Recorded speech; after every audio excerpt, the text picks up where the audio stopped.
2024 में ये क्वेश्चन आया था जो बच्चों को थोड़ा परेशान कर रहा था। इसमें एक नॉन यूनिफॉर्म बीम है, ये ज़्यादा चौड़ा हिस्सा है और ये पतला हिस्सा है, ठीक है।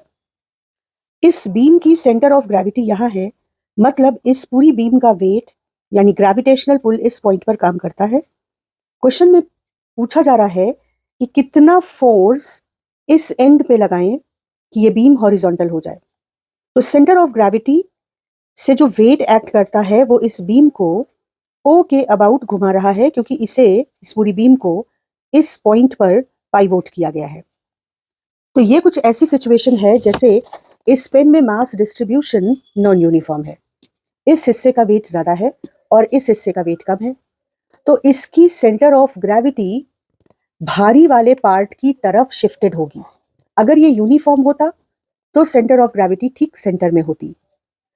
तो इस पूरे पेन की सेंटर ऑफ ग्रेविटी इस हैवी पार्ट की तरफ शिफ्टेड है, और जैसे इन्होंने कहा है कि मान लो ये यहाँ हो, अब पाइवोटेड है ये, तो इसको मैंने ऐसे रखा, ठीक है, जिस एंड पे पाइवोटेड है उसे मैंने पकड़ लिया।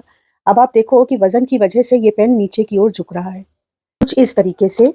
वेट इस पॉइंट के अबाउट इस पेन को क्लॉकवाइज डायरेक्शन में रोटेट करना चाहता है।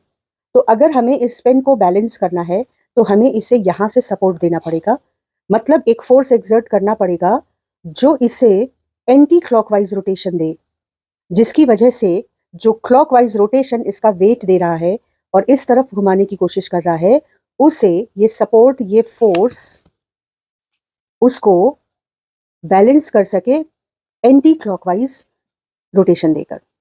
तो इसके लिए हमको सिर्फ मोमेंट ऑफ फोर्स लॉ का एप्लीकेशन करना है। ये फोर्स इनटू परपेंडिकुलर डिस्टेंस जो कि क्लॉकवाइज रोटेशन दे रहा है शुड बी इक्वल टू ये फोर्स इनटू परपेंडिकुलर डिस्टेंस जो कि एंटी क्लॉकवाइज रोटेशन दे रहा है। यहाँ पे बेटा हमेशा ध्यान रखना कि जो भी पाइवोटेड पॉइंट हो उसी से आपको फोर्स की परपेंडिकुलर डिस्टेंस लेनी है।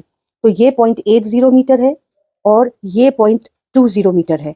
तो हमने पहले लिखा for equilibrium clockwise movement is equal to anti clockwise movement 120 into pivoted point से एक लाइन, इस तरीके से पाइवोटेड पॉइंट की लाइन और ये हमारे वेट की लाइन ऑफ एक्शन, इन दोनों के बीच जो परपेंडिकुलर डिस्टेंस है दैट इज 0.20, और इस फोर्स के लाइन ऑफ एक्शन और पाइवोटेड पॉइंट से गुजरने वाली लाइन यानी रोटेशन एक्सिस की बीच की परपेंडिकुलर डिस्टेंस 0.80 मीटर है।